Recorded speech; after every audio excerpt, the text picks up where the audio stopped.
All right. Welcome, everybody. What's up?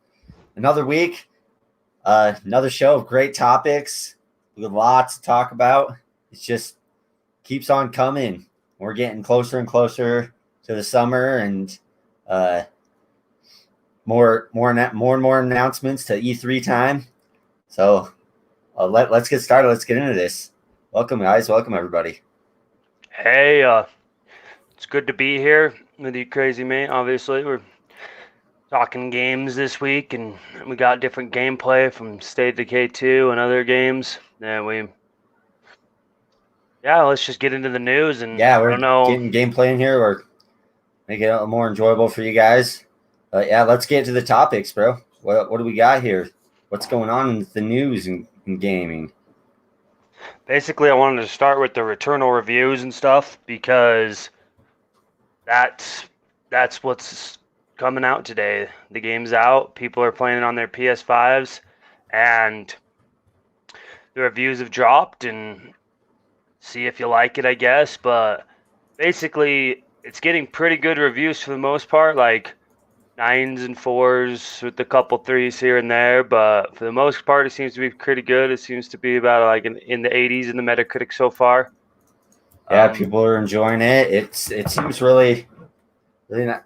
Seems more like those harder ones, more soulsies. Like you're meant to die and then keep trying, exactly. But people are enjoying it. Yeah, it's great. Great PlayStation exclusive. Yeah, this game from Housemark is the last game they released was in 2017, I believe. Uh, Next Machina was on PC and PS4. So that was the last game that House Marquee released, but this is a roguelike. I think if It's got if if this keeps it up and people like are really enjoying it and it gets lots of sales, I think that might be another stepping stone of making it them a first party studio. If this game really gets buying them, that's a possibility, obviously. I mean, if people like them, and if Sony has the money and House Marquee wants to be bought up, and House Marquee for the past 10 years, the last game they even released on Xbox was an Angry Birds game that they helped develop, and it's been close to 10 years since you've seen. It's been pretty close to 10 years, yeah, since we've seen any House Marquee games even on Xbox. So pretty much one of those things where they're they're headed in that thinking, direction. Yeah, seems like it, yeah. But this is like a bullet hell shooter, and it's like got a creepy survival horror esque roguelite element, and you play as a main character named Celine Vassos, pretty much just a survivor of a crash on an alien planet, and she's got to go through figuring out what happened, what the world's like, and there's a lot more to this planet than you might think, and it's kind of interesting to just. I think the premise is very awesome, and I want to play it eventually. And apparently, one thing too that the reviewers are saying is that the game has been taking, you know, it's been making good use of the DualSense haptics, and yeah, really yeah, nice. like it's a second party game, so it kind of makes sense. But like the DualSense haptics, obviously, some people really love those. Some people don't like them as much because the battery dies quicker, but takes advantage of it, and you really feel immersed in the game. And yeah, it is a little bit harder of a game. It's kind of like a Souls-like Metroidvania type, an action platformer horror game that just it's a mix of so many different genres, but it is a little bit hard on the hard side, and you fight like alien enemies. And it came out today and for $70 on the PS5. So I mean, what are your thoughts on Returnal and everything I've mentioned? And you know, I do want to mention one specific 3 out of 5, which is by Jeff Grubb. Some people might say he's an Xbox guy, but he's just a journalist in general. But pretty much he quoting Jeff Grubb on GamesBeat says, I now plan replicate this build on every run, and if the world doesn't give me the necessary gear to do that, I'm going to feel like it's wasting my time again. This is not a fatal flaw, but it is one that I think turns significant chunks of Returnal into a slog, and that reduces what is otherwise a great game into one that I merely like. So basically, he's saying it's too repetitive. So that's the biggest criticism I think so far of the game, is that it's too repetitive. What are your It thoughts? like, yeah, I can see that because I kind of have the same feelings with Outer Worlds, with Outriders, not Outer Worlds, with Outriders at the moment, because you go through each of these little section areas trying to beat it, and sometimes you feel like you're just doing it all for naught because uh, it doesn't give you anything of use really. Uh, so I can get that, and if that's the base, the question I have is this: is the story? How much more uh, does the story uh, come into play with this? If it's like a really really good story that keeps you wanting to push forward and keep trying, and they can kind of give you a little bit of a story beat every time that you die or something. I don't know.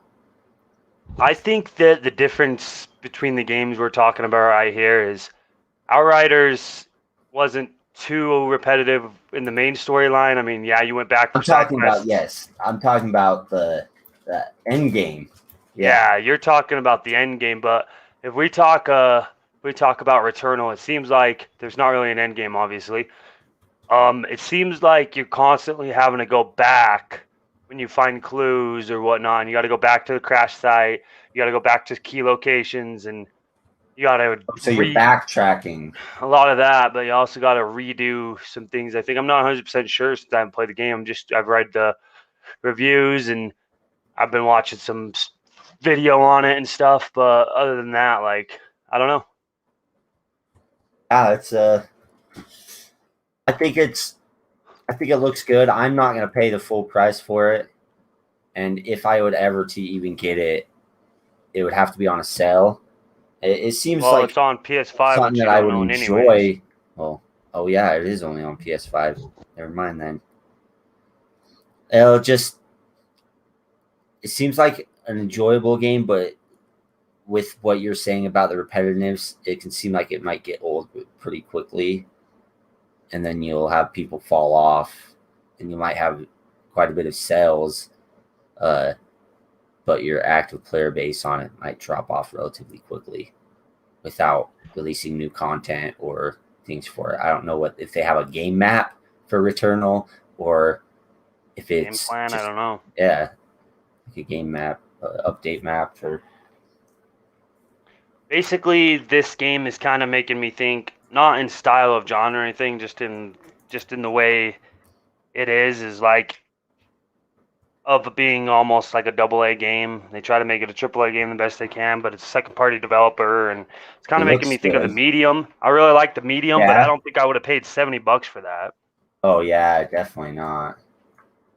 You know, or else at least I think I would have regretted it. So it this seems like a perfect game that would be on like PlayStation Now or PlayStation Plus or like, you know, a Game Pass thing. You know, like play something that PlayStation could do like Game Pass, I guess. It just to me seems like it would be a good game for that, where it's easier for people to want to jump in and try it out at least. Yeah, yeah, definitely. It's like you'll definitely get like boosted. I would say boosted numbers with it because you'll have more people that will be willing to try it out, and if it's their forte and if they like it, they're they're gonna buy it. It's like people if they like it, they'll buy it, especially if they have that thing of uh, the question of if it's is it gonna stay, how long is it gonna be in uh, the subscription service with on Sony's side of things. I think Sony with their PlayStation Now could really go around not day and date with theirs, but still put their first party games in there. You think in like 6 months, a year, maybe? What's your thought on that? Yeah, probably like give them plenty of time to uh, get sales, and then you give it in for the people that just want to wait. Uh, I don't think I think if they're gonna do that, I really don't think they would announce it and like say that that's what they're doing, because you're gonna want people to initially be like, oh, I'm gonna buy it. But those that were like, oh, we'll just wait a year probably. I think a year for them would be Yeah, better than just plain simply not. I see what you're saying. I mean, you don't want to the expectation that it's always if it's not day and date and you're using the day and date to bolster your subscriber base, and like Xbox is doing with Game Pass, obviously they did day and date because they wanted to make a viable service, but PlayStation people buy their games already. I'm not saying people don't buy Xbox games, I'm just saying like the subscription route just seems better for them. But on it, PlayStation, people seem to At buy least more we've games done than subscribe. more than they're doing now. I don't know, but It's yeah, hard to this say. game is just it. I definitely wouldn't drop uh $70 on this game, and even if it goes, I can't even buy it because if I don't have a PlayStation 5, I think maybe adding it only on PlayStation 5. I don't know if it's because of limits for the from the old hardware or what, but it just seems like they should have done it if they want to see this game succeed. I really think you put it on as much platforms as you can, and they just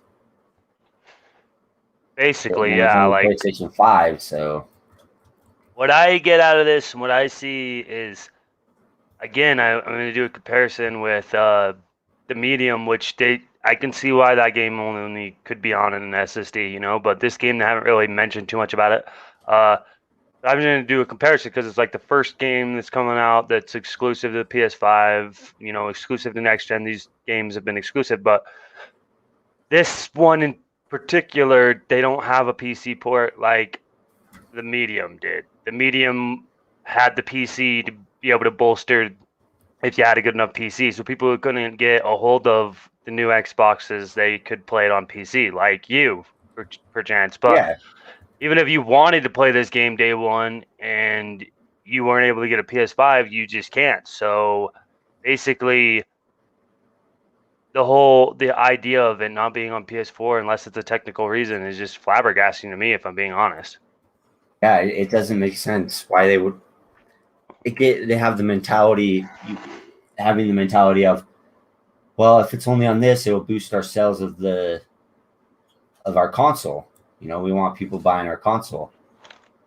But for one, you can't even. People already want them, and they're such low stock that you can't really find them.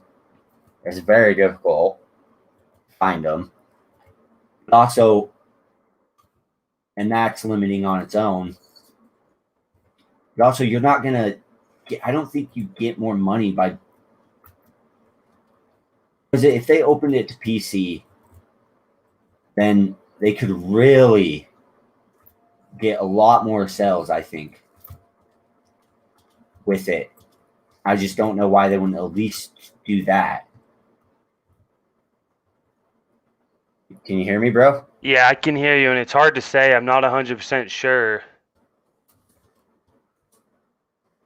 Yeah. Well, I don't know.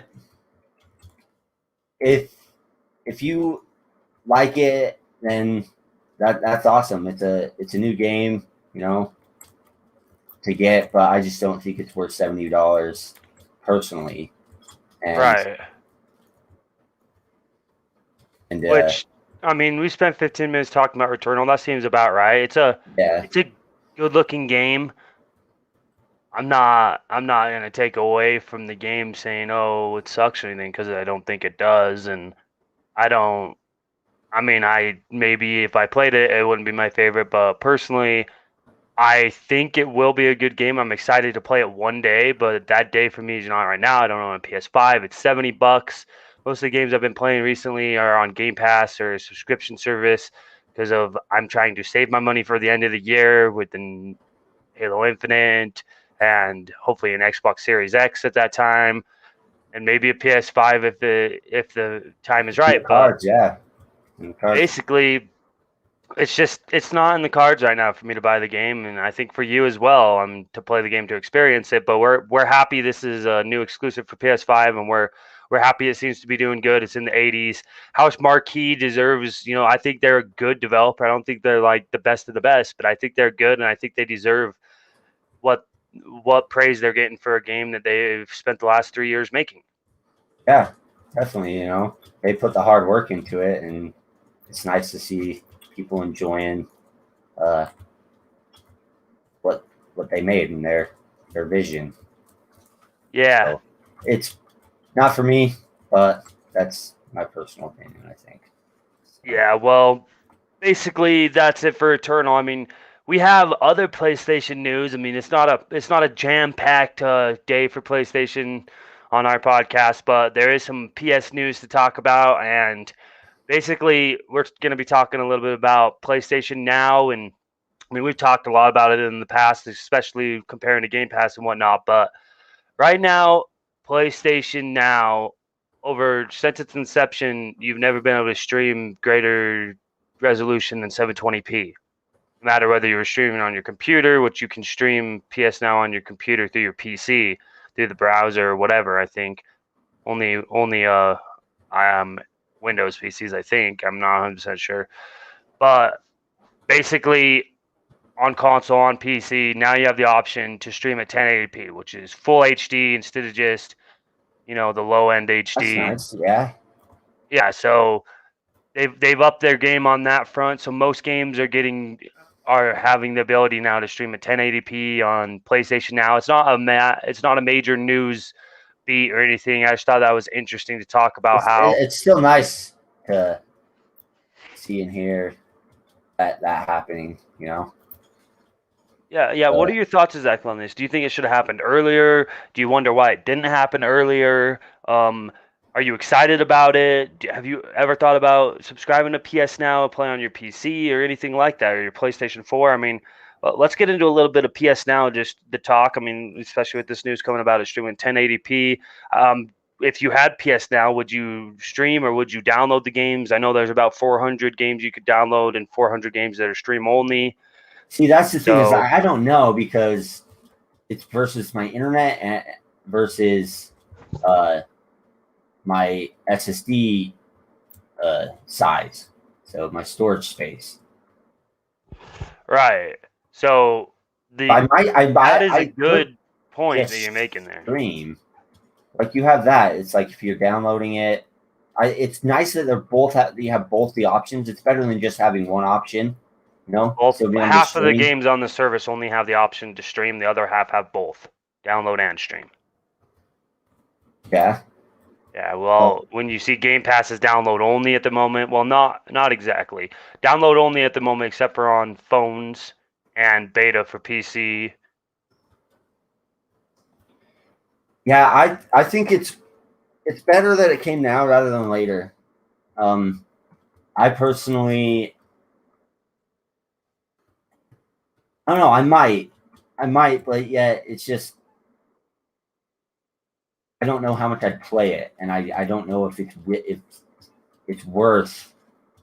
See if they have first party games on there, like the big first party games, and I'd be a lot more inclined to do so. But I just don't see the value in it for me personally. Along with because you got time, it's like which game do I play, and it's like I have lots of games I can play on the platform that I play right now, and I don't on the subscription service that I have right now that I don't need. That I won't need it. Yeah, that's true. I mean, you got Game Pass. You can buy games on Steam if you want to play them. You got your Xbox and whatnot, and game sharing with me, and your PlayStation and game sharing and whatnot. So right now, you just don't need PS Now. I mean, I've had it in the past. It wasn't my favorite, but I've thought about getting it again. I mean, you got games like Horizon Zero Dawn on there, which I already got on the PlayStation downloaded anyways. But you got a catalog of 800 different games, some third party, some first party, some second party, just so much different stuff. It's kind of crazy. I don't know. I mean, I I think for me it's just too much on there, and a lot of it maybe seem filler, and also the fact that half of them are stream only, and I don't like to have to stream games only. I like to download them and then play them with them on my hard drives or SSDs. I mean, I have numerous hard drives and SSDs to Yeah, use to be able to hold storage wise. So I mean, streaming, my internet connection isn't super amazing by any means. So I think it's cool. You have the option for 1080p. I don't know if they upgraded some servers or anything to make this easier, or if it's going to put a more toll on the end user. I'm not 100% sure on that exactly, because 720 obviously made it easier to stream because you stream in better quality, or maybe they figured it out how to have the same quality or a little better and be able to up their res. I don't know. yeah. It's nice that they're happening. I hope they keep up with, keep trying to upgrade it and do better. Uh, so it's nice when you see them giving more options to things. Yeah, it's not a big topic, but we spent about 5 to 10 minutes talking about PSN now, basically just the news dropping that 1080p is now a thing on PlayStation Now, and instead of just 720p, which I think it's good to have the ability to stream in full HD. And I think most people either have a full HD TV or a 4K TV, and even monitors. Most people have 1080p or 1440p monitors, and then there's some with 4K. I don't know how many people are still playing on a 720p monitor. Yeah. But and especially with when you have PC, you're giving more options PC, but it's like they're having this work for PC. Mm-hmm. It's better than doing nothing for Exactly. PC. It's better than doing nothing, but I really think they should do a lot more to try to get in the space. You know, True. I just think it So would be better, more revenue uh, for Sony, PlayStation. which equals for PlayStation. Yeah, which equals more revenue, more better games for the players. So We'll talk about it. yeah, We'll but talk yeah, about the that's numbers later. We got some numbers talk that we're going to be jumping into when it comes to PlayStation, Xbox, but basically, when it comes to this, I mean, I don't think there's really much else to say on this topic. So if we move on, or if you have anything else yeah, you want to yeah. say. That's all I have. That's everything. I have to say about PlayStation Now. For the time being, until it comes back up and until we hear more news about it. So here's another smaller topic to jump up and talk about real quick. Just thought it was interesting. So the Olympics have added a subcategory to the Olympics in their video games. Basically, there's some video games that are going to be part of the I don't know, people playing them or what, but they Esports, they're adding esports to the they Olympics. yeah, they're adding some form of esports and video games. I don't know the exact extent, but Gran Turismo is going to be an Olympic video game in That's the cool. racing category. So PlayStation has snagged that Olympic category in the video games racing category for the Olympics. Now that they're adding this, I don't know the exact name of the new Olympics gaming section or whatever, and it's not too big, and it's not going to overtake like the real sports. But I think Of esports is course not. actually starting to become more of a thing where people are, where the Olympics has, it's Has on their actually radar. recognized it. Yeah, Yeah. yeah. That's awesome. Yeah, that's You I, didn't know about that, did that's you? I didn't know about that. Yeah, that's you have uh it's just gaming's growing a lot bigger and it's becoming more recognizable. Uh and it's just gonna keep it's exciting. We live in great times where you know, think back when you be like, you say at school, I play video games, and you'd be a nerd, and you know, Right. like, what are video games, you nerd? But now, Basically, it's just a go lot ahead. bigger and a lot more recognizable, and it's growing super quickly, and it's exciting times. Yeah, basically what it is it's called the Olympic Virtual Series. It's a subset of the Olympics. And there's 5 virtual sports, including motorsport with Gran Turismo, baseball with Konami's e-baseball, Powerful Pro Baseball. I guess I don't know what that is too much. I don't know why MLB the Show. I guess maybe because it's not worldwide. I don't know. Basically, this Olympic Virtual Series and Gran Turismo. Just I thought it was interesting. Just a small topic to talk about. Um, yeah, Yeah, it's definitely not much to really go into, but it's very cool to see. It's awesome. So what else is next, bro? What do we have? so we have the Chinese community and China in general, right? Um, basically, none of the new consoles have been released in China yet. So China doesn't have the PlayStation 5 or the Xbox Series consoles, and the Chinese market isn't made necessarily massive for the consoles and everything, but we do have a release date for the PS5 at May 22nd, I do believe, is the release date for the PS5 in China.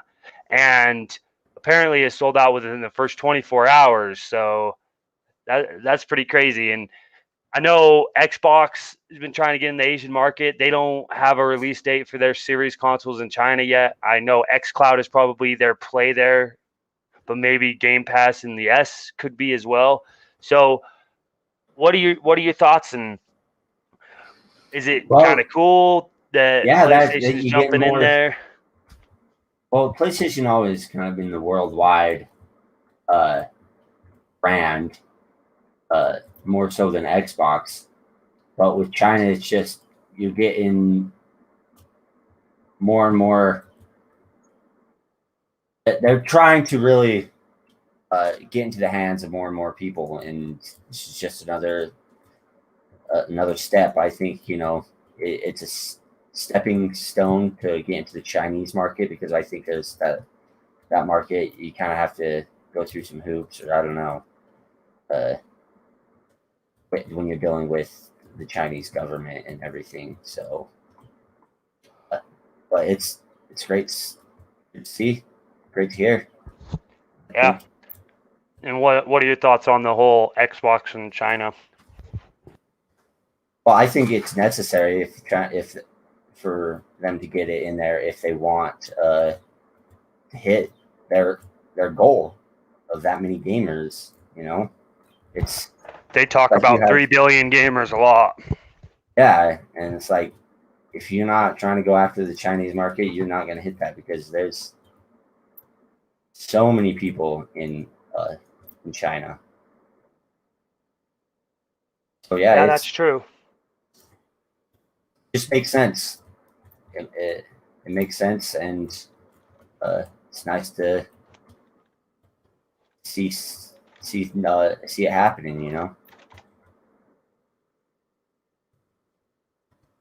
Yeah, it That, is. I that mean, that's it. That's all I got to say on that. yeah. So we have had numbers drop for the PlayStation brand and the Xbox brand. And this is revenue numbers for the past year or whatever. And we have a PlayStation, has made about 5 billion in revenue. Well, they made 25 billion, but then they took home 5 billion. So basically they after spending after re-spending money to put back into the PlayStation brand, they still netted 5 billion, out of that 25 billion. Dang, nice. Yeah.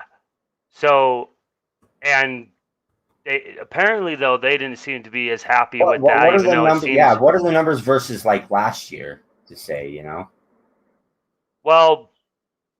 I think it was like more like 15 billion, and they might have netted about 2.5 billion, so something it's like better. that. It's better than last year.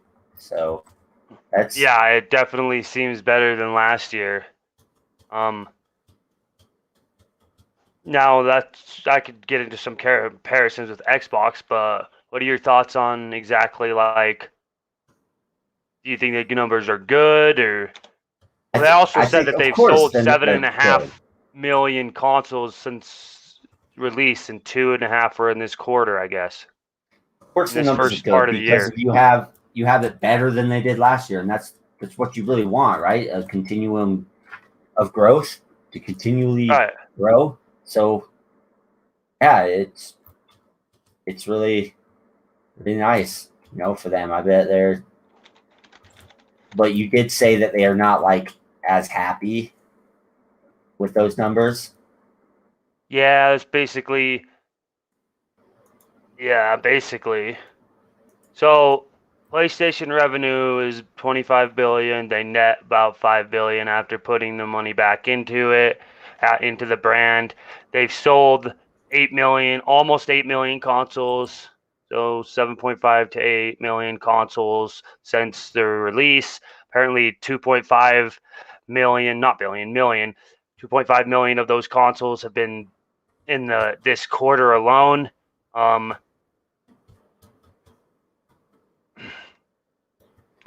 That and their PlayStation numbers are growing 4, up. PlayStation's 4 shipments for the year 2020, fiscal year 2021 technically, it was at 13.5 million compared to the last year, which was 5.7 million. So they seem to have sold throughout the pandemic a lot of PlayStation 4s as well. Yeah, I mean when you have a just a you see to have a growth uh in just the gaming market in general with the pandemic and everything, and of course there's going to be if there's not an option of a PlayStation 5 and people still want a console to play games, you know, you're going to go to the previous generation. It just makes sense, you know. So it's nice to see, and it makes sense, and hope they continue to grow to continue to bring us, you know, the great games they do. Exactly. Well, when we talk about games in general, they've sold 338.9 million games in the past year across the PS4 and the PS5. And that was up from 276.1 million the year before that. So you can definitely see the growth there, and Right. I don't know how And anybody couldn't be happy with that. possibly because PlayStation has to hold up Sony and they want it to do even It's better. I true. don't know. So basically, 58.4 million of those 338.9 million, they were first party games, and that was even up from 49.2 million. So you're at about a 10 million greater on sales for first party games than you were the previous year, right? Yeah. PlayStation. Digital downloads of games accounted for 65% of all sales for the year, rising to 79% in the most recent quarter. And that was 53% compared to 65. So it's up about 10 to 15% from the year over year before with digital downloads, digital game buying, you know, as well as in the final quarter of the previous fiscal year, 68 in its final quarter compared to this most recent fiscal year, which is 79. So that's a 10% in the last quarter of each. So they seem to have about a 10 to 15% increase when it comes to digital downloads and games. So people are buying more digitally than ever. Oh yeah, that's and I think it's going to. You'll still probably have those people that stay on, but as you get into further generations, that just grow up with this in the digital world, they're going to have no problem with it, and you'll slowly see that gradually growing up, and we're seeing it right now. Exactly. So. And as far as network services go, there were 46 million PlayStation Plus subscribers at the end of the fiscal year, and that was up about 5 million from the previous year.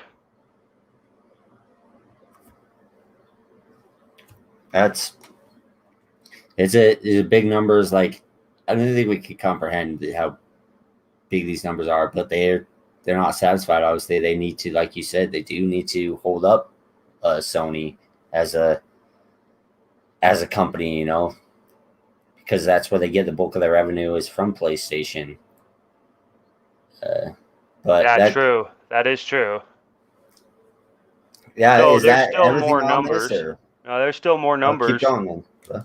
So when we talk about dividing up that 25 billion, we have 43% was software, 34% was hardware, and 15% was network services, right? Okay, yeah. That was it? There's no other axis of revenue that they've There's trotted more to down talk about. We have The Last of Us Part 2 sold 4 million in its first few days. Ghost of Tsushima recently reached 6.5 million units sold. That's nice. Yeah. And as we were talking just previously, game and network services remains the biggest segment at Sony Corporation, with its revenue more than $4.6 billion ahead of electronics, products, and solutions, which is apparently the second most lucrative division under Sony.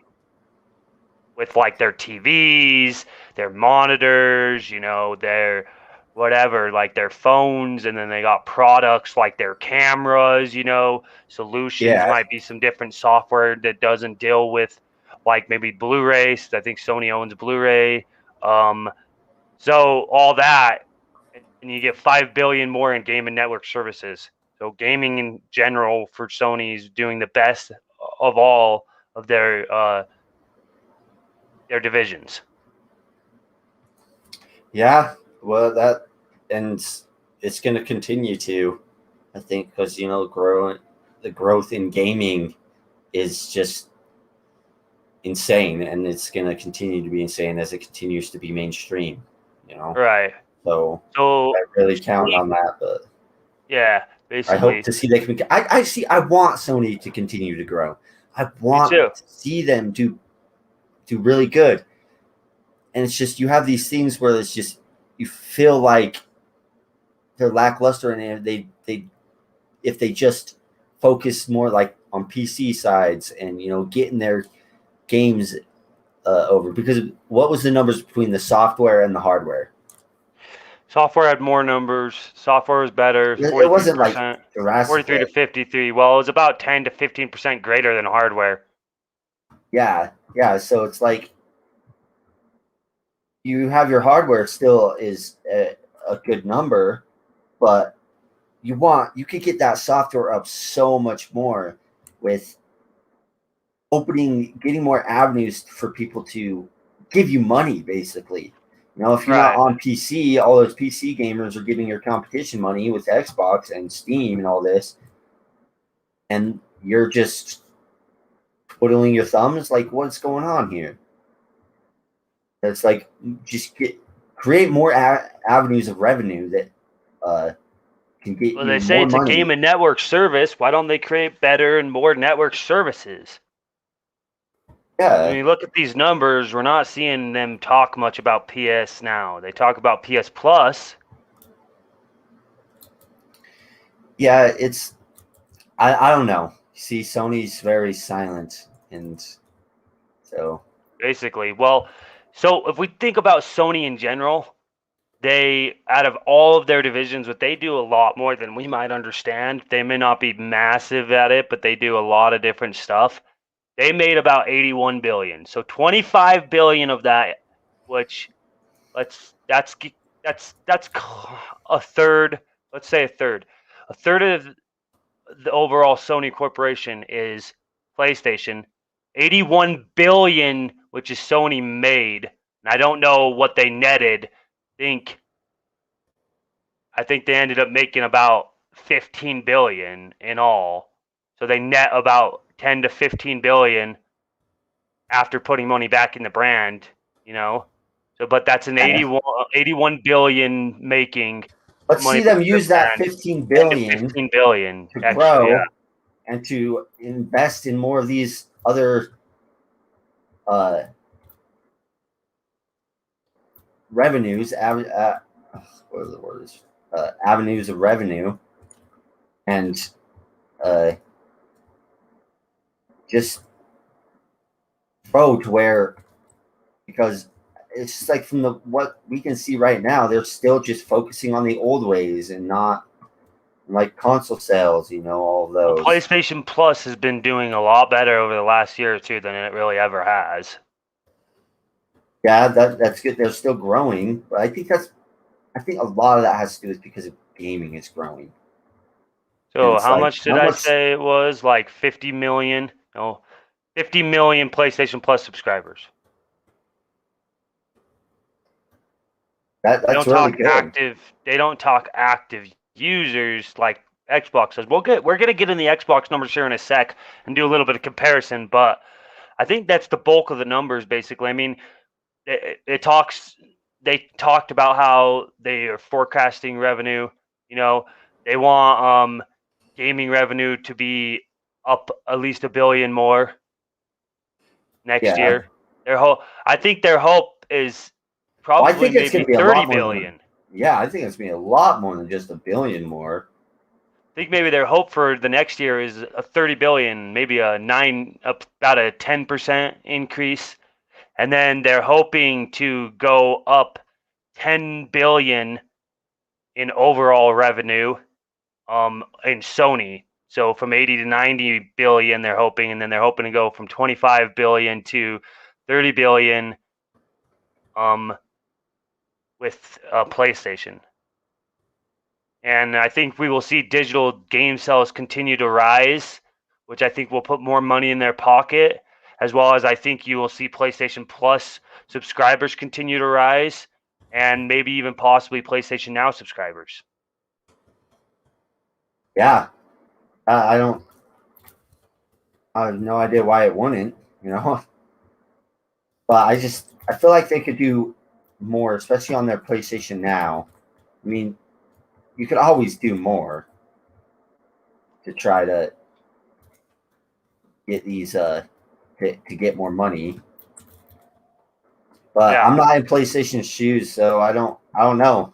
I can just speculate from what I do know and what sounds like would work, but I'm not in their shoes, or I'm not a businessman either. So exactly.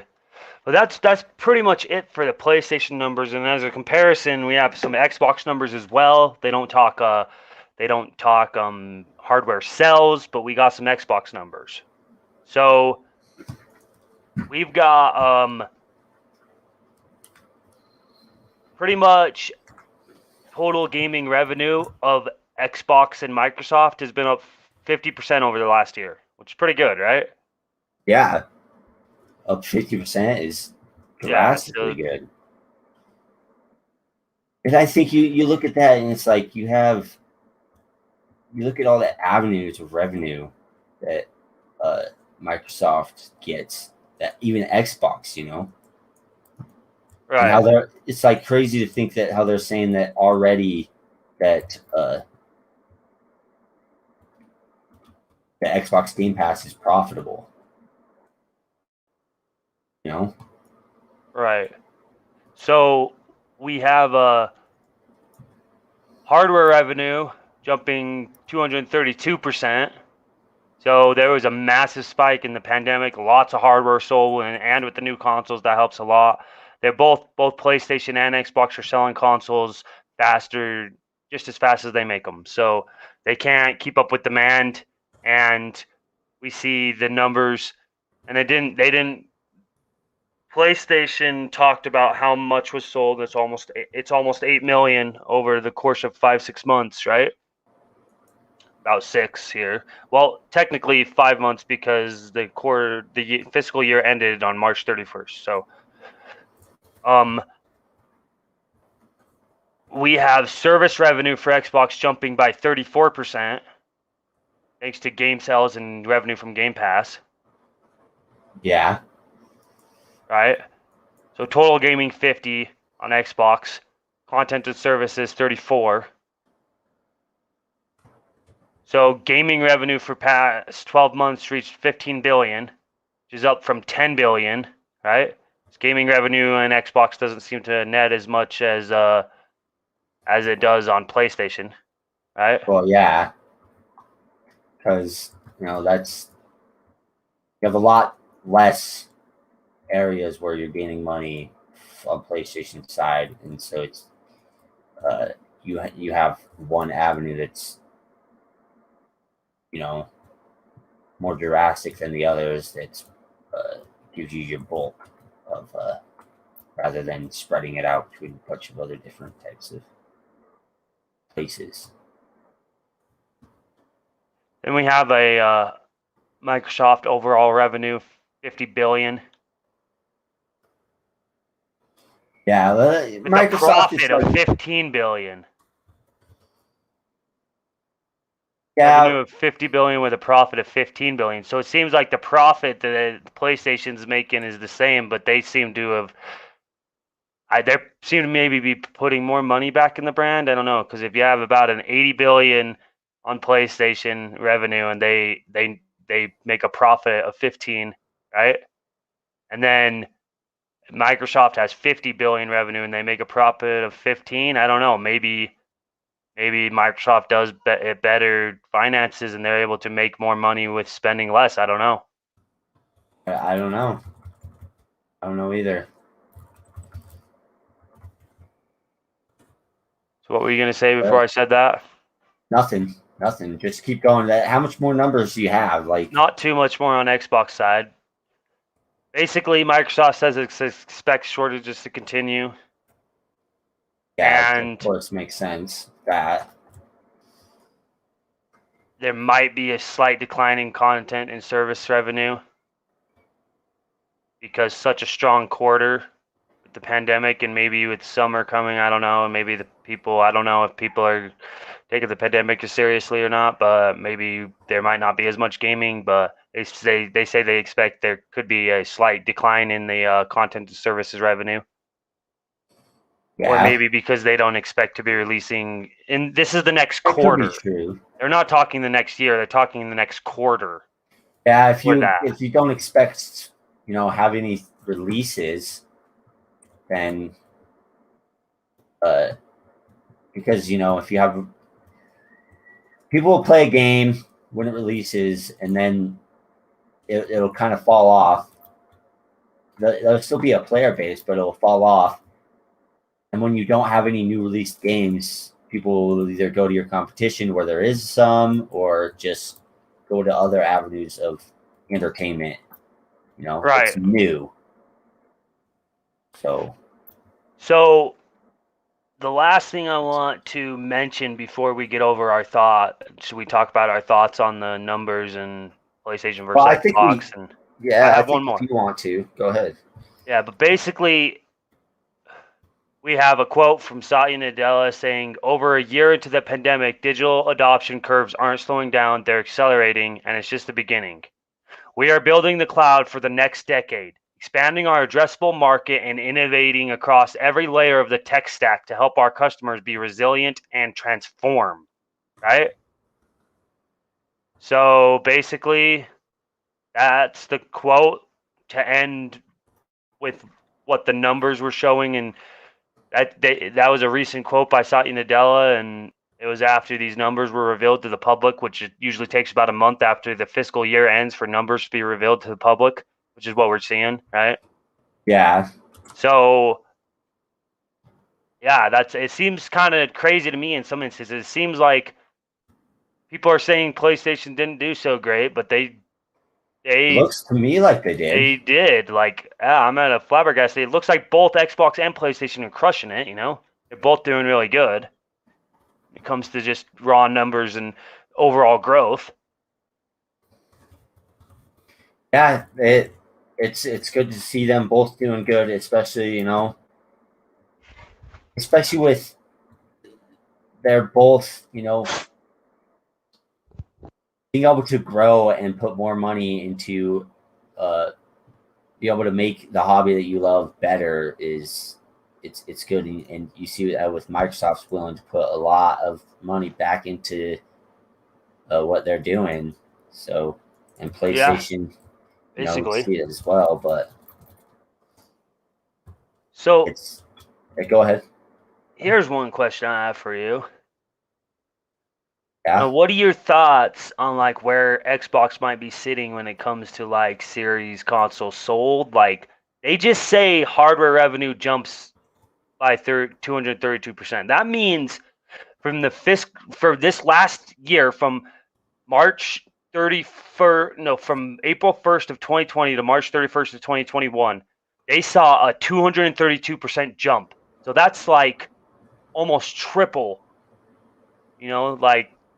And yeah, and you got to think of also like you also got to think of like how much it's being restrained by the stock of how much they even have.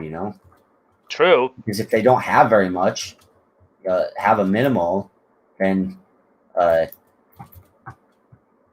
then you're going to be limited already. And it's just like think how if they didn't have Right. this, they didn't have this, then they would. How much more would it even be? They didn't have their strain of the hardware. But even with it, you're seeing that massive increase. So True. Well, basically, you still sell Xbox One S all digital consoles. Is the only ones they're selling when it comes to Xbox One consoles. Xbox One S original has been discontinued. Xbox One original was discontinued back in 2016. So basically, 2016 saw the discontinuation of the original what do you Xbox. think would be the S all digitals, like versus the X? Because that's what they have, Well, the right? X. The S all No. digital. The I'm talking Xbox about One S all yes. digital still That's what I'm sells. talking about. That's what I'm talking about. What do you think it is for that versus the new series consoles? Okay, well, it's hard to say because the demand is definitely there for the new series consoles. They seem to be a lot more liked than the old Xbox One consoles, but that One S all digital is pretty cheap, as well as they already had production lines started earlier, even though they probably did get hurt by the pandemic. But I think you're still probably seeing a decent amount, but I don't think it's as much as the series or the series consoles. I think it might be about half of the series consoles. So let's put it in this. Maybe we know PlayStation sold almost 8 million, 7.5 to 8 million in PlayStation 5 consoles. They sold about 11 to 12 million PlayStation 4 consoles, right? So let's just say 20 million compared to PS4 and PS5 together, right? I think Xbox is probably about 5 million on their series consoles and about 2.5 million on their One S or you also got to think the One X. I'd still think it's about a 2-to-1, but not necessarily when it comes to the Xbox Series because the PlayStation 5 is at about 8 million, and I think the highest number you could expect to play the Xbox Series consoles to be at is 5 million, and I think anywhere from 4 to 5 million is accurate on the sales of the Xbox Series consoles. So I don't think the Xbox Series is lagging 2-1 behind the PlayStation 5, but the Xbox One lagged through the whole generation 2-1 behind for the most part, right? So when you Yeah, put them together with the PlayStation 5 doing so, PlayStation 4 probably over the year of the pandemic selling way better than the Xbox One did. So PlayStation 4 sells way better than Xbox One did.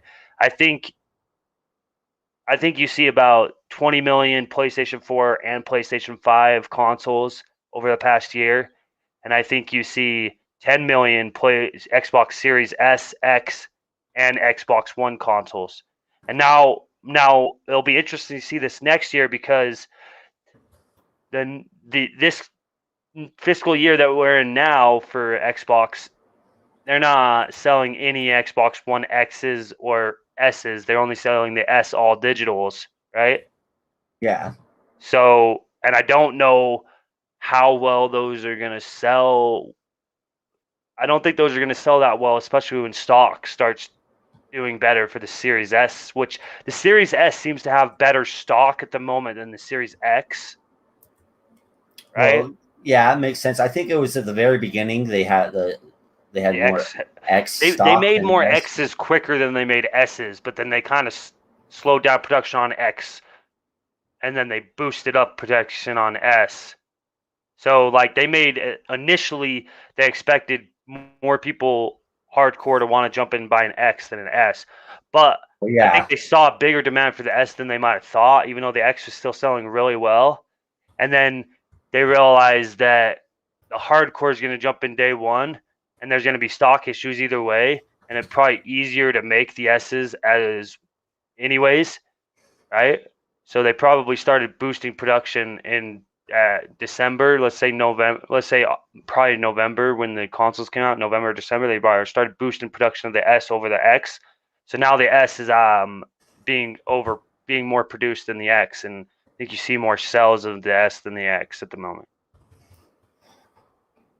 yeah, that makes sense. What you should get the more because you'll have at the beginning of a console generation, you'll have your hardcores kind of driving it, uh, and then afterwards, you'll once the hardcore got them all, then you want more for the casuals, more for And everyone you else. are correct in that. You do see usually people jump in and they buy the hardcore jumps in day one. They're gonna buy the best skewer. They're gonna jump. They're gonna spend the most money per se, right? Yeah, So we had that, and we have always had that through every generation. But this is a unique generation, seeing as this is the first time that these dual consoles have been released by both Microsoft and Sony with the PlayStation 5 and PlayStation 5 all digital and the Xbox Series X and the Series S. Um, but basically, I think it's showing something different for Xbox where normally the hardcore jumps in, they do and they did. They jump in day one and they buy things and then you see a drop off, right? But yeah, hardcore bought day one, but there's still a good chunk of people who want Xboxes that can't get one. The stock issue is a big thing, so they're producing more S's and they're selling more S's. But I think around the holidays when they have more stock, when Halo Infinite comes out, when hopefully they release the limited edition Halo Infinite Xbox Series X, I would hope they would release an X, at least just the X and maybe X yeah, and S. I think you will see for that quarter, you'll see the X outsell the S, but I think for the quarter, for the first 3-4 months, let's just say for the first maybe 2-3 months, I don't know, first quarter, the the, the quarter that it was released in. So quarter three of fiscal year 2020, right? I think is what it would have been. That's that was um that was in November. I think you saw the Series X being sold more than the Series S, but I think now in this last quarter, which was the quarter four of fiscal year 2020, I believe I'm correct in that, that we saw the S being sold more. And I think the S will sell more in quarter one and two of fiscal year 2021, right? Yeah. It's hard to say. I'm not 100. I'm not super versed on the fiscal years. I might be wrong on what I'm saying. I mean, I don't know. You probably know a lot more than me, so Basically, I think during the holidays you're going to see more sales of the X than the S. But after that, I think this holiday. But after that, I think it's just going to be the S is outselling the X. I mean, right now we already see the S outselling the X, and I think it'll keep going that way until October, November time. And then I think the X will sell the S for about 2 to 3 months, and I think it'll go back to the S. And I think through the rest of the generation, the S will sell the X. You know what I mean? So it's yeah, basically yeah, instead of just for the first year, basically instead just for the first year you have the mass amount of cells or something. I don't know, it's hard to, this generation's so much different than any prior generation is the thing. yeah. It definitely is, you know. But Anyway, we've been talking lots about numbers, and yeah, this is a it's lot of been interesting stuff, and we're going to talk about PlayStation and Xbox numbers, and we still got lots of news to go over, and we got an hour left. yeah. Let's get off the numbers and let's get into some different topics. So we have this is a smaller topic on Xbox. We have Xbox Series X server racks starting upping production so that the X Cloud and the cloud gaming or the server racks, the Azure server racks that they use for the X Cloud and stuff. Basically, it's been 1S server blades in there since the inception. They've had 1S. They Okay. never added 1X in there. They just kept. They might have a small portion of 1X, but I doubt it. I think it was just 1S. But they're moving and they're starting to replace a lot of these 1S blades, or at least add. And I think the goal is in the next 5 years, next 3 to 5 years, they're going to have all Series X server blades in there. So Yeah. you're going to see Oh, they're better starting to gaming. do that. Yes, this year, just right now, they're doing it. It's in the testing phases right now. They're That's awesome. Yeah, This year is the start when they actually start replacing or adding server blades that are X instead of 1S, like Series X instead of 1S. yeah. Yeah, That's which that'll be a lot more. That'll be a lot more exciting. You know, get better technology, better streaming capabilities, uh, and just make the general streaming experience better. You know. exactly. I think I think that it's a long time coming. Obviously, like they skipped 1X as far as I know because of the fact that the production of the server blades and how quick they started actually doing this xCloud thing, right? Yeah. Wasn't It didn't go super quick at first. So maybe 2019 is when they really started putting a bulk of server blades in where it was more than just a little bit, maybe they very start this in maybe 2017 to start talking about the cloud, start doing setting up server centers that they have to build, and you start adding the server blades in late 2017 and 2018, right? And they're all 1S, and you only most of that was in testing for the first, I don't know, maybe 8 months of that. So then you jump into well, let's just say the beginning of 2019 is when they really started racking up the server blades to really get xCloud more viable because it was pushed to beta at the end of the year, right? End of 2019 was when it came out in beta, open beta. So now it's in closed beta. But basically, they they were late from the inception of the 1S to put in the server blades, and it was cheaper and quicker for them to use the 1S server blades than the 1X, and to see how viable it is just to stream at 720p. 1080p, I think, is what it's streamed at. I think xCloud is streamed at 1080p, but like at a low of 720p and a high of 1080p, right? That Yeah. didn't put in the they didn't put any or very little 1X blades in there, and now they're looking to switch. And I think it won't be. I think we'll see another, well, maybe it won't be till next year, the beginning of next year, where we really see like a mass production of Silver Blade through the Series X, where they're starting the beta now and they're going to start adding them in this year, but it's going to be almost like a drip feed, and then the the pipe's going to be open next year and it's going to be a good flow for there. I think next year will be the year where server racks really start changing and enhancing with Series X. This year it'll just be more of a minimal enhancement, or you know what I mean? Yeah, yeah. It makes sense, dude. It like there's I don't know if there's much more to talk on this. Not really. Yeah. But it's nice to see more progression, and you know, nice to see the future coming into to play. You know. Exactly. From what we've heard and been talking about for a while now. Yeah, definitely.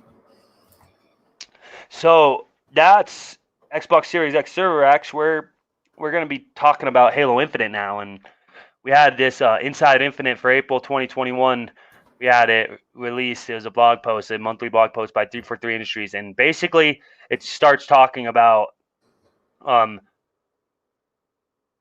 well, they go over the last four from December, January, February, March, right? The last four Inside Infinites, which the first one was talking about arts, graphics, and live, right? The second Yeah. one, and that's very minimal of what they're going over, basically still, but they're starting to ramp up more. The second one was about sandbox. The third one was about campaign. The fourth one was about audio, right? Now, Yeah. this fifth one, the April 2021 Inside Infinite, is called Power to the PC. So basically, this is talking about Yeah. Halo on PC, right? Halo Infinite on PC. So I can read some of this excerpt from this blog post if you want, or Yeah. Go ahead. I think let everyone know yeah, what they people said. know what's going on with Halo Infinite. So basically, we have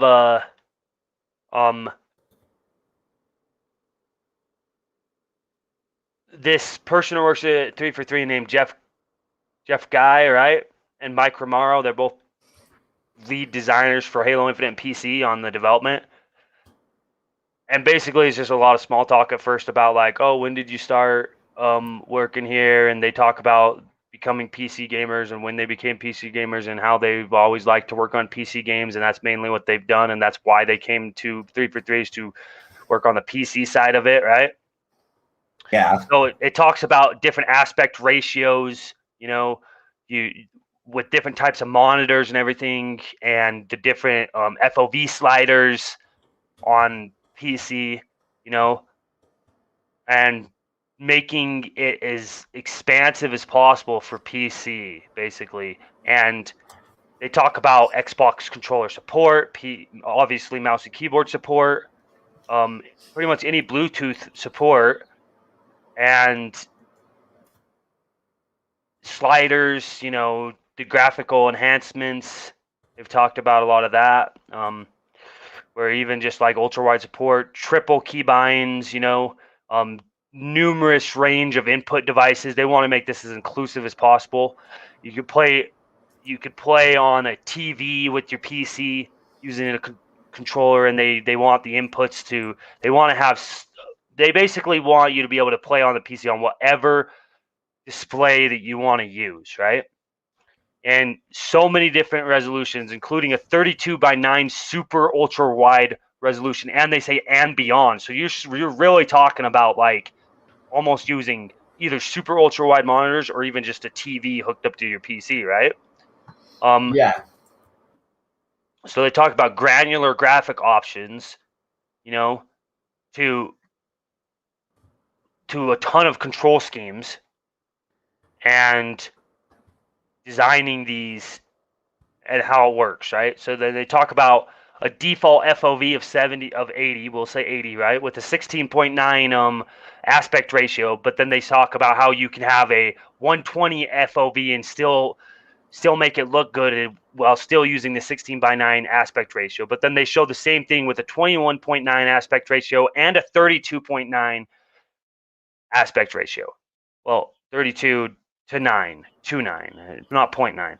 32:9, so 16:9 and 21:9 and 32:9. So that's a super ultra wide. So you talk about common 16:9, then you talk about ultra wide 21:9, then you talk about super ultra wide 32:9. They even say beyond, which is crazy. And they talk about being able to have a custom FOV slider that no matter what display you're using on it will look good. Well, obviously you're gonna get a crazier like FOV look on an ultra wide with the 120 FOV, which I think is the biggest they'll go, or probably. But basically, the field of view sliders can be paired with multiple aspect ratios for the greatest customization they've had in any Halo game before, or pretty much most games that Xbox has done. Right? They're talking about a Yeah. first-class PC experience for long-standing console game like Halo. Like they talk about a transition from a long-standing console game, Halo, and making a first-class PC experience. So do you want to not go over, but do you want to tell me your thoughts so far on what I've talked about so far, and then I can keep going with it? I'm not reading the whole thing. I'm just kind of summarizing what I've read about the Inside Infinite on 343's Halo Waypoint, the blog. Yeah, see, this is what I like to see. This is super exciting to me because I'm a PC player. That's what I'm playing on, and it's like I might just go and upgrade the PC that I have than rather get a Series X, and I want to see uh, more power to PC gaming. Right, basically all you can do with PC gaming and so much stuff, and if they're going to be embracing it like this. But you have like mods, you have customization with the graphics and just total customization, pretty much, with how you make your game play and look, and it's like that's part of the PC experience that it's very crucial. And then I think another one would be mods. That's Right, and I think they will. I think I'll get into that a little more. They might talk about mod support, but right now we're talking about like graphics sliders, and they have so many. I think everyone should go on and look at the blog post because even if it's just for the pictures, you don't have to read anything.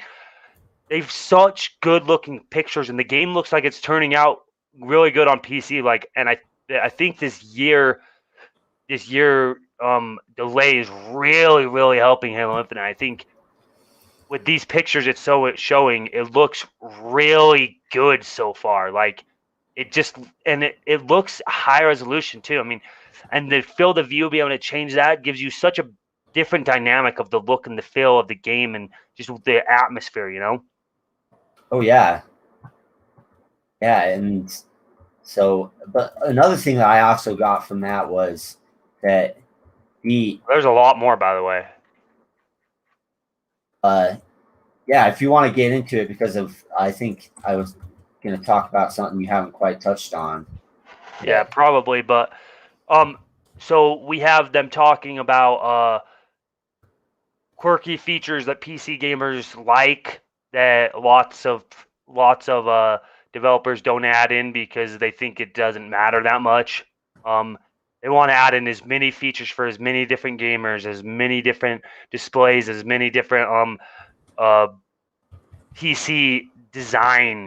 There's PCs are so different from each other. There's different hardware, specific families of hardware, and what type of hardware do you have, and features for that hardware. And yeah, it's gonna seem a little like much, but if you go default, if you don't care about changing that, or play on a console, if you don't care about changing too much of that, they talk about they also talk about there's obviously DRM in pretty much all games, but they talk about adding a non-intrusive DRM to the game, not one that's not in your face, right? Especially on PC. Yeah. They talk about problem solving and preventative problem solving for anything going on with the game when it comes to bugs, or just like your computer not not necessarily not be able to handle it, but just like it having its small quirks that need to be fixed and ironed out sometimes, like you have on PC gaming. Talk about finding easy ways to help PC gamers solve the issues within the settings and within the PC itself, to help make the game as playable as possible. They talk about how they've learned from MCC a lot, They talk about crossplay. They talk about the ability to play between PC, console, and mobile gamers through xCloud or xCloud gamers in general. Right? Yeah.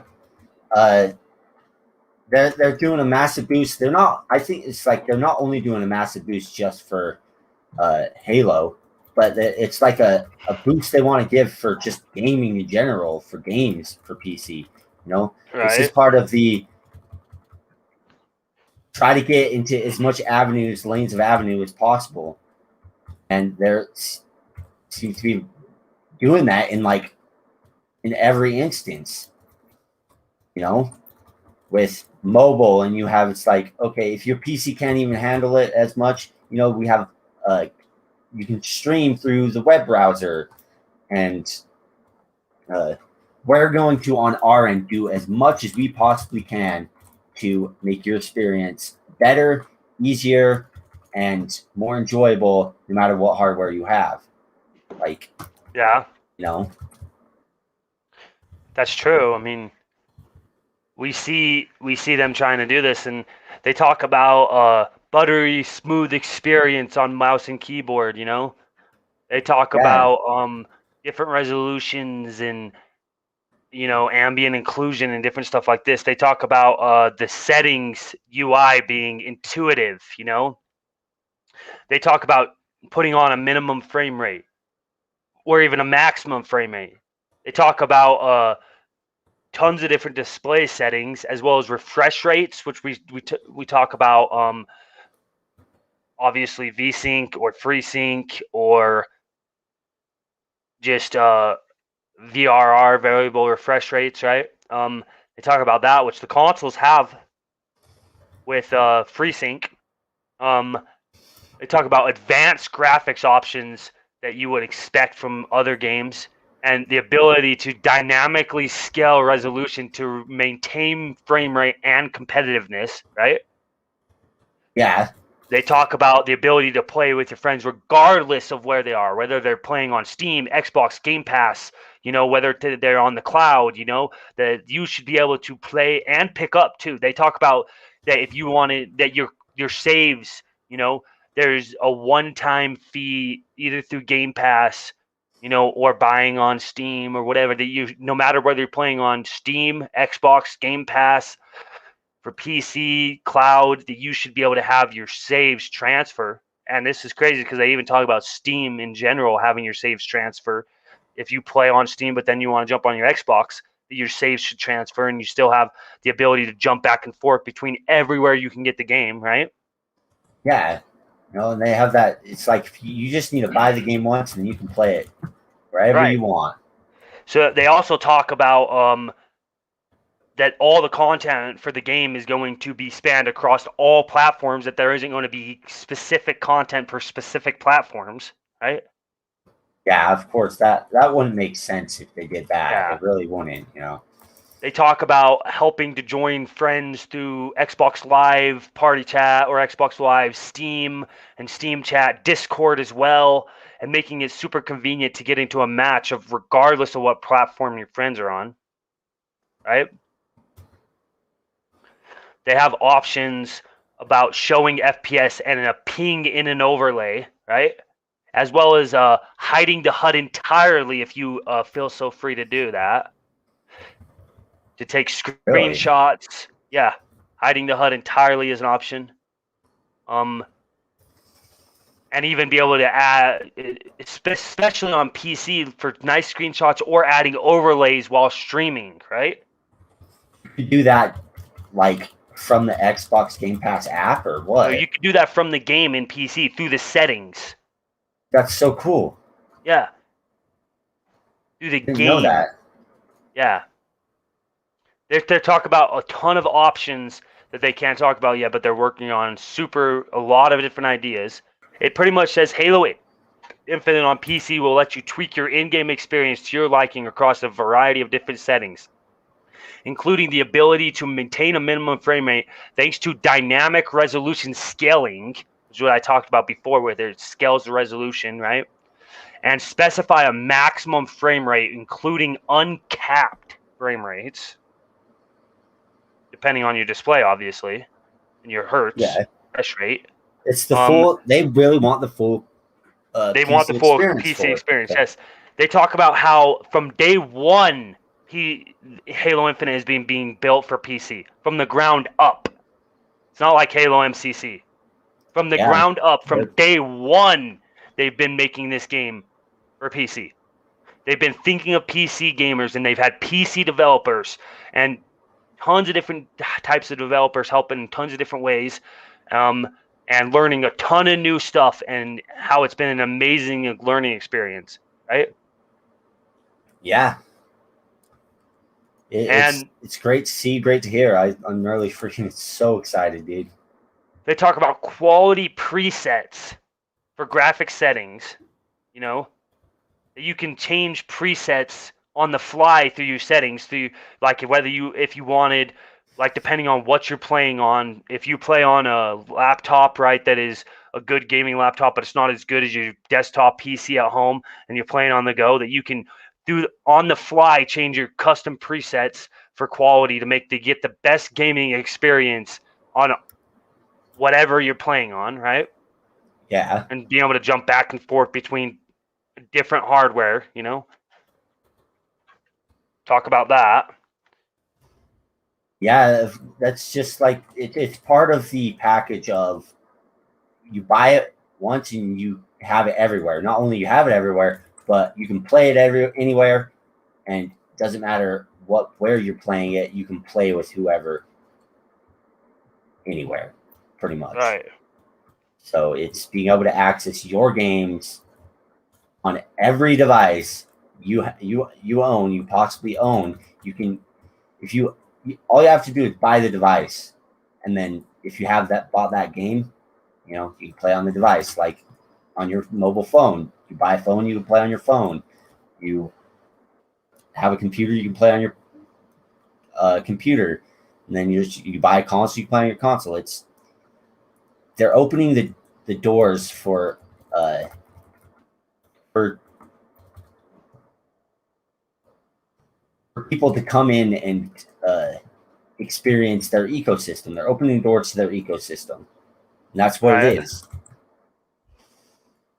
It's true, and they are like, this is just this is just some of the this is the majority of what they're talking about. There's some slight more to talk about, but they do care about the PC gamers.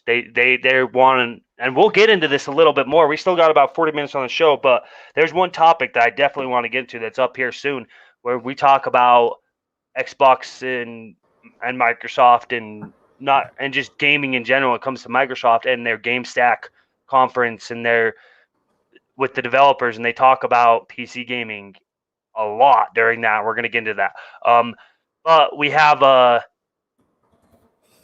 obviously game invites can happen through Xbox Live, Steam, Discord. Obviously, no matter what you're playing on, you're going to be technically logged into Xbox Live, right? Yeah, Be able to host multiplayer servers on your PC where you can invite anyone, even players on LAN or not LAN, local servers through your LAN, so you can create custom games and build and create and put yourself on a server that you can invite people in, or people can join your servers and stuff like that. No matter, like, mainly they're gonna probably do that with console as well, but there's gonna be increased options on PC. They talk about a ton of social playlists and custom matches open to all, no matter what platform or device you're on, that you can play with, and even ranked matches. They talk about they plan to restrict competitive playlists based on type of input, but that's competitive. When they're talking social playlists, there's not like restrictions on people playing on platforms or anything. But when it comes to competitive play, they talked about input type, not console versus PC. So this makes me think they're really going to be hopefully pushing keyboard support as a main thing on. Well, they've already kind of done this on Xbox, but that hasn't been in the limelight. A lot of people might not know about it or think too much into it, right? Yeah. PC gaming, obviously, you can play on mouse and keyboard, and most people do. But if you have a console gaming, you should be able to play on mouse and keyboard as well, which I think that is going to be a thing. They start really pushing and marketing and stuff like that as well, and hoping that people play with whatever type of control set and whatever what is the word? Not parameters. It's that word for like whether you're Personalize your using experience. whether you're using the Xbox adaptive controller, the PC mouse and keyboard, well, not really mouse and keyboard or controller or whatever or touch controls, whatever you're using, your input type is going to be based on that. It's not console versus PC, mobile versus console. It's based on input Yeah. type.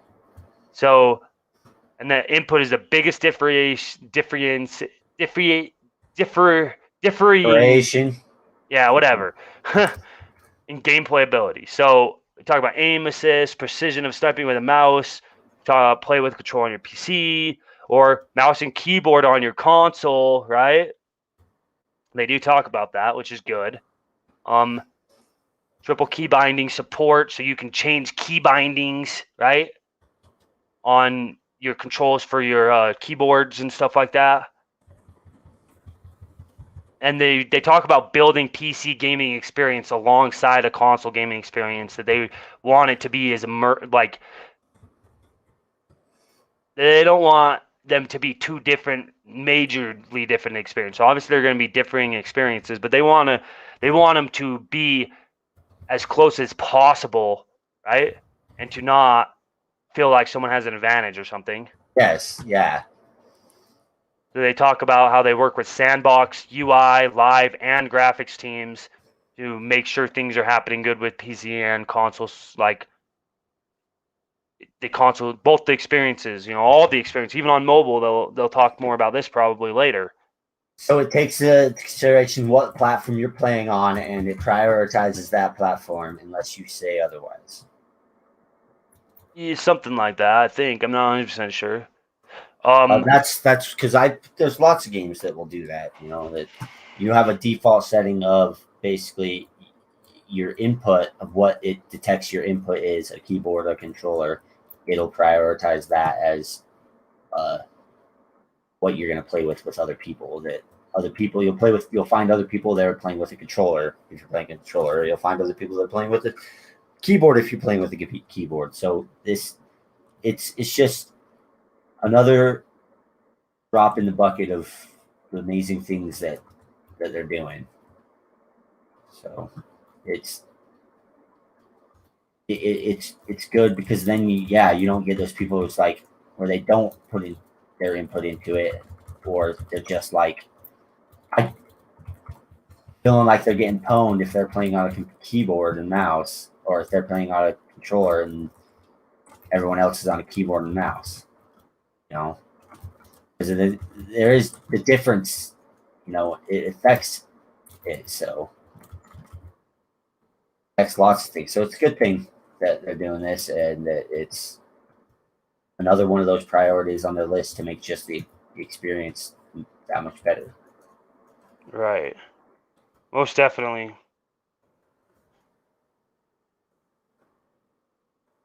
So So what's next? I think we've talked basically, enough about that's that. most of it. They talk about opening a Pandora's box for PC.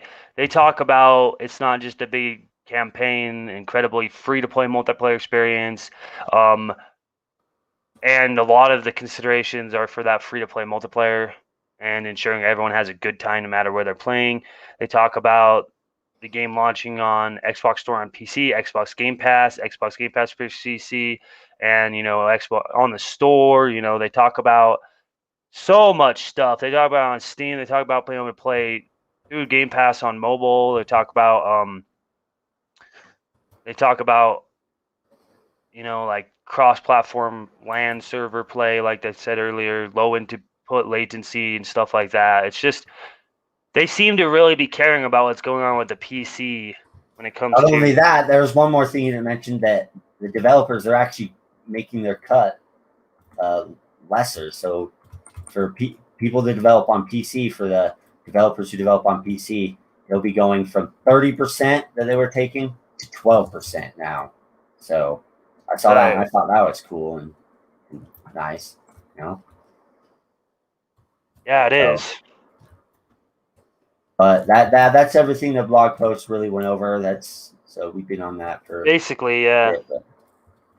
Yeah, it was a nice post. It was a lot of great information, and it's good to see. So that's basically Halo Infinite. I mean, we could talk a long time about Halo Infinite. We'll be talking more about it.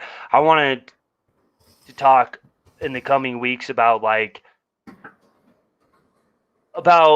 I know the new Call of Duty games you can play on whatever mode you're playing, whether it's Warzone, Modern Warfare, Campaign, or Spec Ops, or whether you're playing Zombies, or whether you're playing Campaign on Cold War, or whether you're playing the traditional multiplayers, that they all that you have player progression, and earning rewards that connect through all modes. I'm wondering if that's something that Infinite's going to do between Campaign and multiplayer and social and ranked and different stuff like that. But we'll get into more of that later. Yeah. Like another week. What's next? Well, yeah. What's the next topic, bro? Let's keep moving here. We have keep we're going. talking about Starfield this year. So this is a big one. I mean, I don't think we're gonna be able to get through all the 20 topics that is set, because we only have a half hour left, and we're getting to some big topics, and the numbers we took a long time on the numbers and whatnot. But basically, there's leaks and rumors that Starfield is definitely going to be coming out this year, and that it's going to be shown at E3. So we have Jez Corden talking about it, and we have Randall Thor talking about exclusivity, and also the fact he thinks it's going to be coming out this year. So he says he would bet on it coming out this year, and that it would be exclusive, right, to Xbox, and that he doesn't bet unless he really feels like he's right. So we had that. Then we had Maddie Plays, an Xbox YouTuber, talking about Maddie Plays is going to talk about, well, he was talking about how he saw the copyright. So there's a copyright, obviously, for every game and multiple things in the world, but the copyright for Starfield got leaked, and it apparently says 2021, and I guess it's a common practice. So we have Clobril on Twitter saw Matty G's and says, yes, it is a common practice, because Matty G's posted, yeah, interesting, Starfield, I just found this on ZeniMax site. Starfield now has a copyright date for 2021 when they didn't before, right? So and then Clobril says it is common practice in the industry for games to make the copyright of the year that it will become available to the public. So they usually don't make copyrights until they know it's going to come out, or really think it's going to come out that year, is what he said, basically.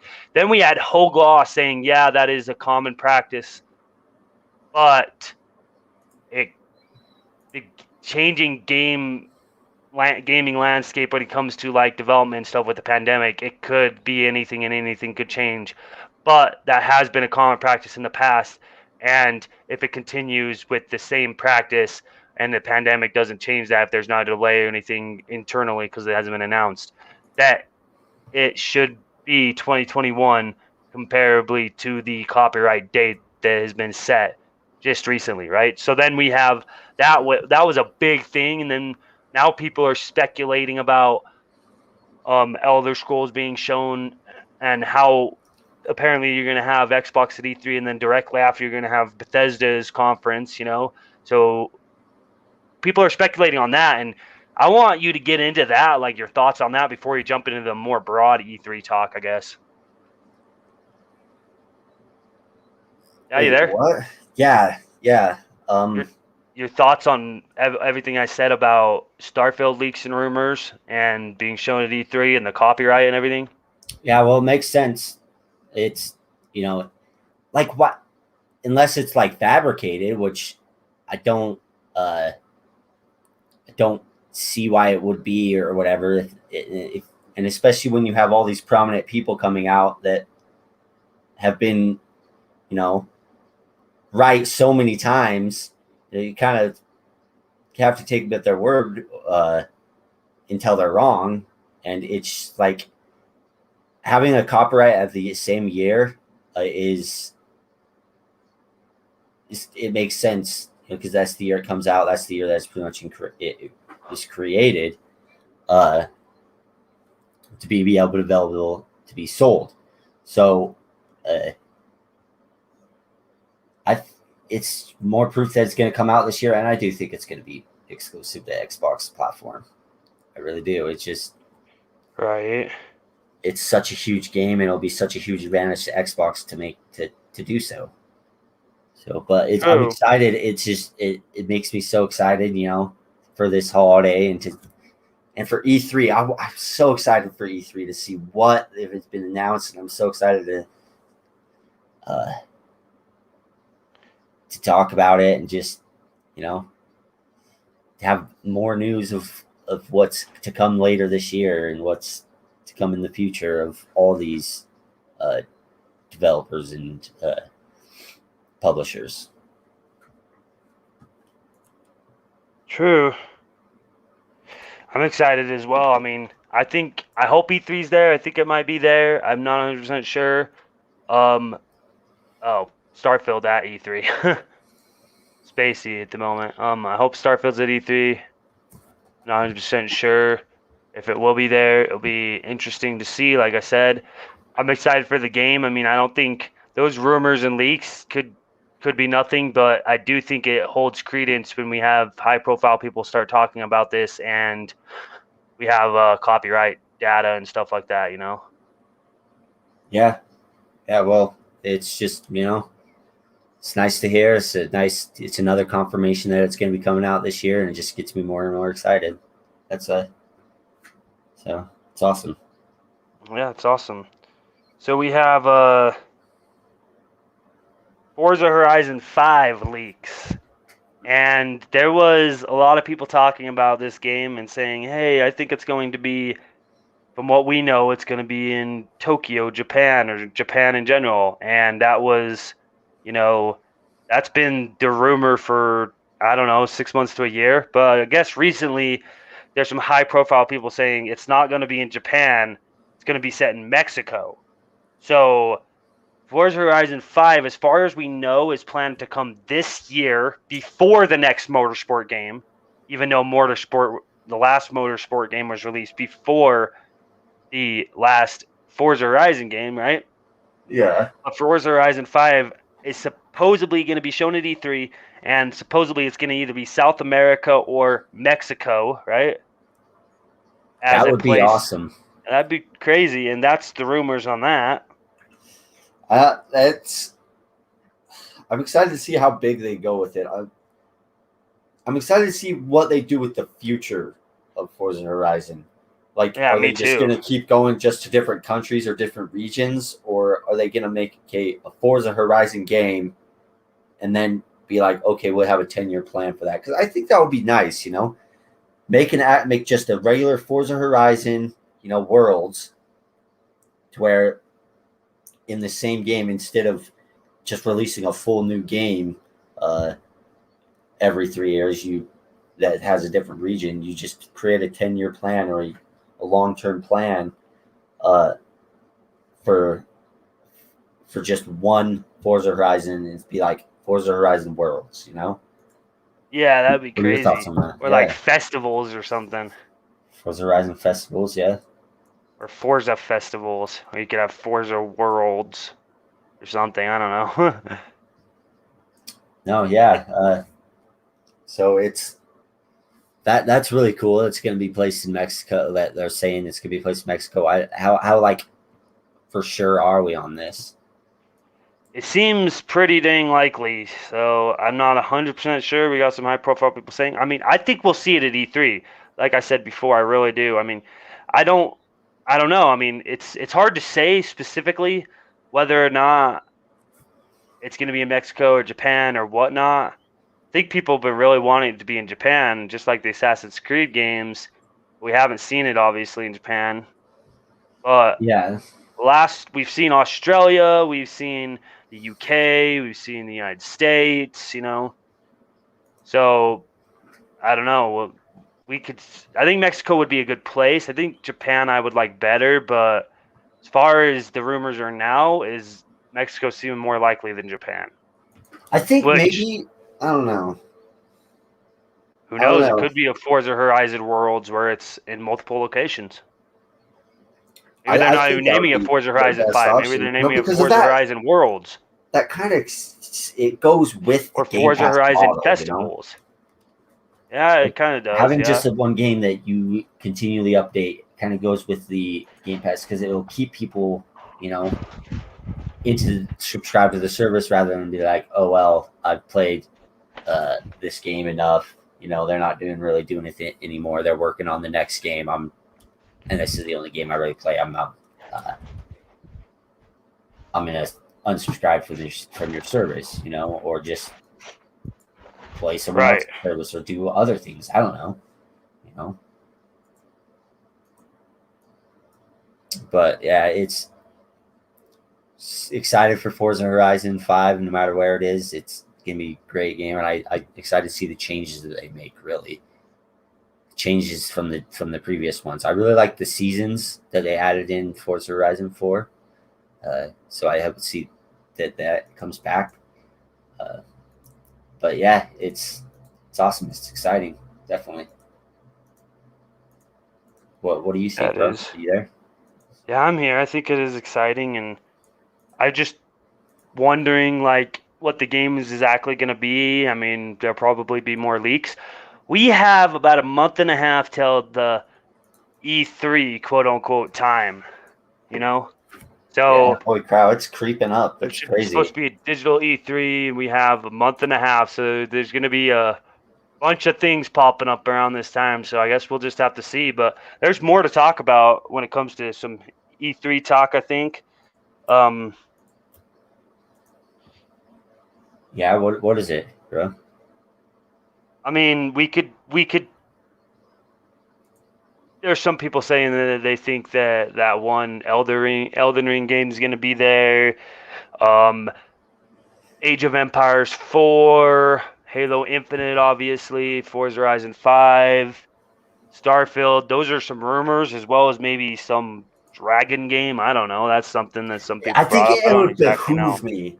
It would behoove me for Microsoft not to tout these big games, you know, that they have. I just Right. don't. It wouldn't make much sense. So I could True. definitely see that happening. Yeah, I don't know. I just will have to see. I'm really excited about it though, and it's gonna be great. So that's mainly E3 talks and rumors right now. We're gonna talk a lot more about that in the next month, but we have GameStack Live. So there's this good article by Windows Central. We got Jez Corden on Windows Central. This really good article. He's talking about Microsoft discusses improvements to PC gaming. So one of the biggest news points that come out of this is PC developers are getting a bigger cut for developing games for the Microsoft Store. So Microsoft, same as everyone else, is usually taking 30% cut for every game, on the Microsoft Store, right? Yeah. Now they're changing and only taking a 12% cut. So they're letting devs keep more money for making the game on their platform. Yeah, Or Microsoft Store.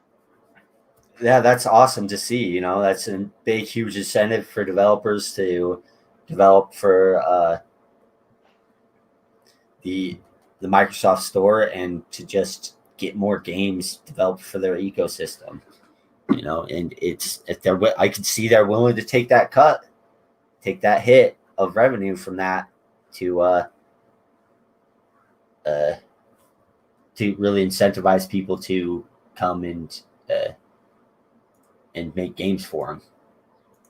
So right, yeah, I know I when we were talking about the updates they were doing for Halo Infinite and stuff like that, that was one thing I mentioned. So yeah, right. And basically Microsoft we know has had a checkered history when it comes to PC gaming. Sometimes they've done good, sometimes they put it on the back burner. You had the Windows game, like Windows Live gaming thing where you had to pay to play certain games online for Windows Online Live or something, and that failed miserably because people just played it on Steam for free, like yeah, online for free. yeah. It's like they don't.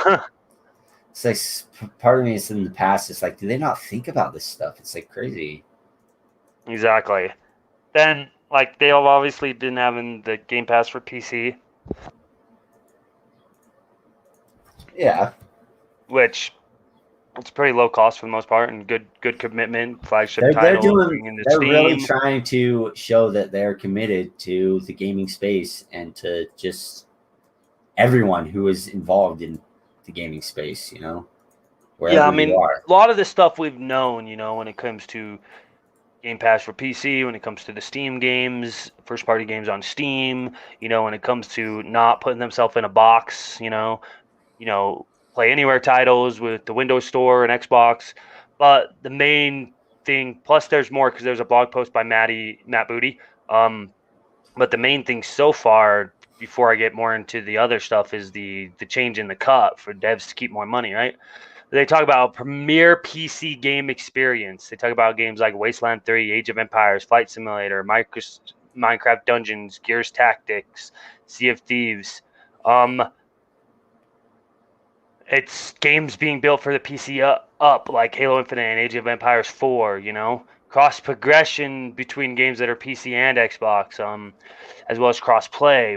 They talk about player first approach that they've had over the last few years and how they want to transition that to also help a lot of PC gamers see them in a better light, or mobile gamers. So the idea of a player coming to, like, them coming to the player instead of the player coming to them, and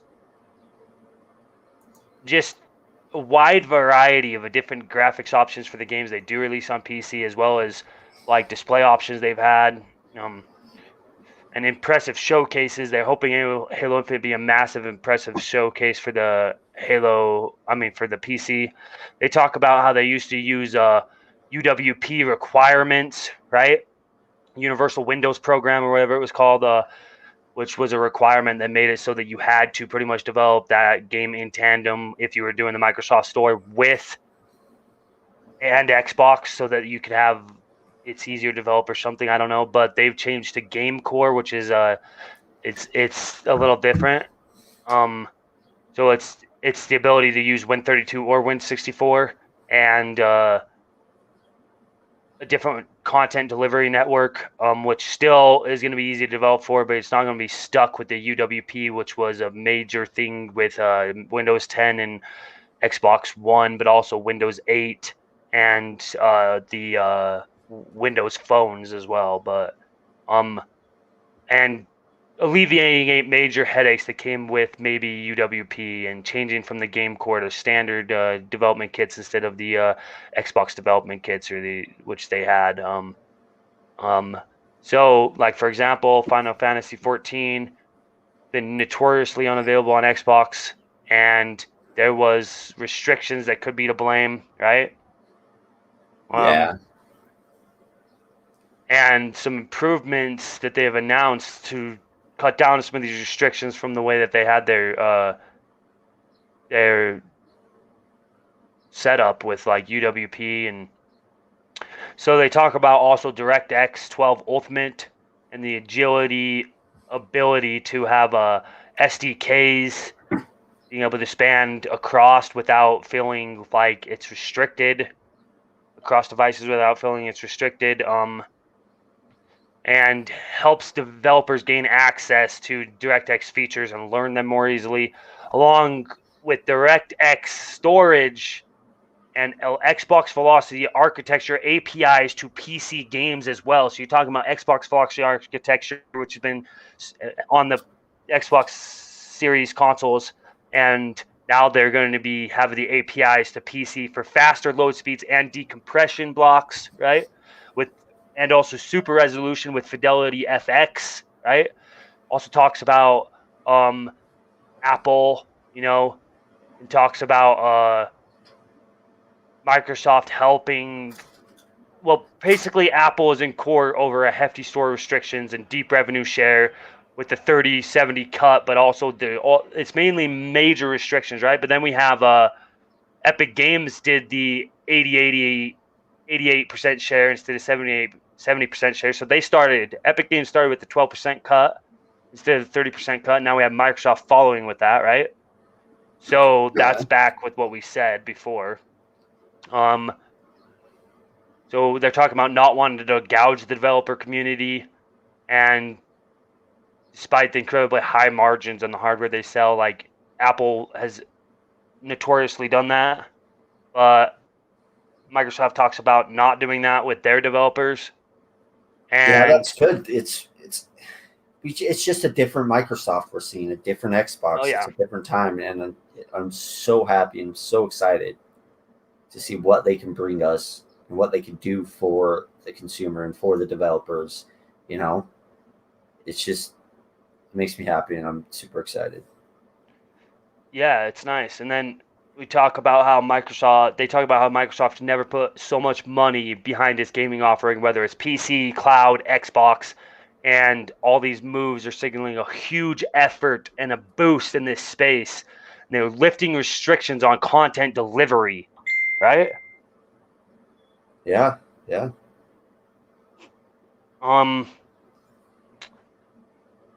And easier for developers to bring their games to the Microsoft store as well. Like that's one thing that they are talking about as well. So a lot of this is talking about making it easier for developers to want to use the Xbox platform or the Microsoft platform, through xCloud, through Xbox, through PC, a lot of that talked about that. So that's very interesting in my opinion.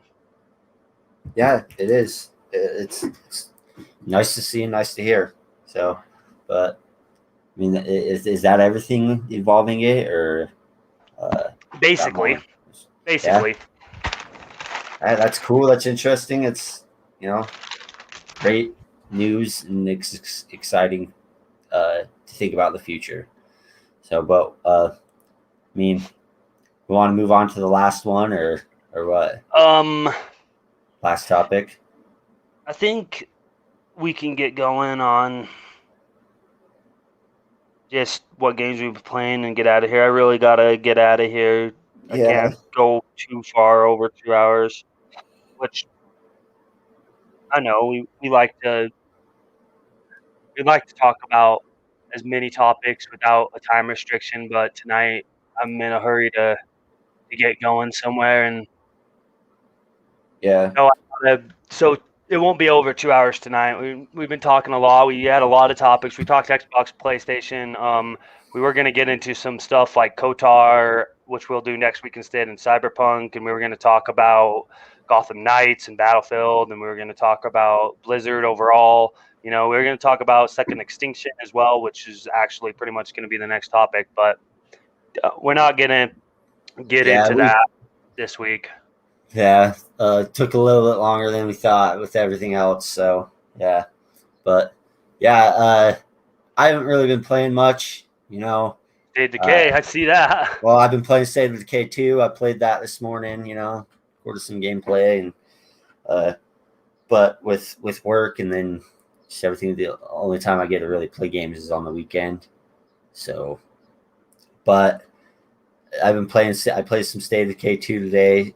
Played some Outriders over the weekend. Some Minecraft. I was playing a little bit of Minecraft. But other than that, not really. But this weekend, I don't know. Outriders. I'll have to play with some friends and some other people because it's feeling very just monotonous and lackluster by myself. So, Right. but I'll be playing some more Minecraft, and then probably some more Stay with K2. I think they have an update that they're testing out, that the community is testing out for Outposts, and I'm excited for that to happen sometime in the near future. Sure. But they're having Steam members test it. If you're on Steam, if you own the game on Steam, then you can go into this beta and test it out for them and do feedback and be a part of I don't know, the development process, to help them out. So I was excited for that, and I'm probably not gonna just go and buy the game on Steam. I don't know why they wouldn't do it for Xbox players and but yeah, well, that's what I've been playing. That's what I plan on playing. And what about you, bro? Basically, I've been playing PUBG. That's about it for the most part. Been watching a lot of different videos on YouTube by like Dustin LeGarry, Randall Thor, Cole Eastwood, Zalker87, Dealer, Boom, and all this sorts. But I haven't been playing a ton of games. Yeah. What do you plan on playing? Anything that you're not currently playing at the moment? I'm gonna get back into Zelda as well as Outriders, but I don't know. I'm kind of just into the shooter mentality. I was thinking about getting back into Halo, but just been playing PUBG. Basically, it. Yeah. So, I think that's it. If that's all you got to say, then we'll get the outros and get out of here. So, thank you everybody for tuning in, and we hope you enjoy the show. Make sure to leave a like and subscribe for more future content, more future live streams, and future podcasts every week on Friday. And yeah, we really appreciate it. Thank you so much, and we hope you enjoyed. I hope you have a great day, a great night, wherever you're at, whatever time it is. Yeah, have a great day. Yep. See you next week, guys. Peace. All right, see ya. Goodbye.